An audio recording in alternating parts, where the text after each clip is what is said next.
Maygo'dan olganman, ana elektron davrinusim bor. Telefonimda turibdi. Bu kishi hozir tekshirib ko'ryapti-da, noqonuniy mashina stenka qilyapti mana. Значок nomeri 0208 SN. Mana, men erta sudgacha boraman bu kishi bilan. Men davlat saytidan olganman. Mana shuncha guvohlar turibdi favorotda. Telefon nomeringizni, Telefon nomerimni aytaman, hammasini aytaman. 93lik yozing. Mana 665. Men buni shunday qo'ymayman.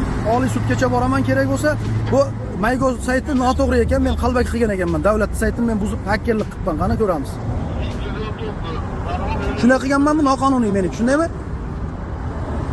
Bundan tashqari sug'urta polisiyasi ham Yo'q, meni olgan saytdan, Maygodan olgan ishonchnoma davrinusim noqonuniy. Men noqonuniy qilganman, shundaymi? ko'ryapsizmi o'zingiz? Ko'ryapman, lekin noqonuniy deyapsiz, shundaymi? Ko'ryapsizmi? Siz noto'g'ri kirgizsangiz, siz o'zingizda ish nimangizni bilmasangiz ayb mendami? 94-moddasi bor. E'tiroz bo'lsa sud organlariga tasdiqlaysiz.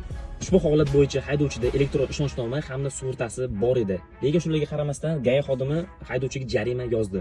Va Ma'muriy javobgar to'g'risidagi kodeksning 294-moddasiga asosan biz yuqori turuvchi organlarga murojaat qildik. Ya'ni O'zbekiston Respublikasi Ichki ishlar vazirligi 1102 ga murojaat qildik.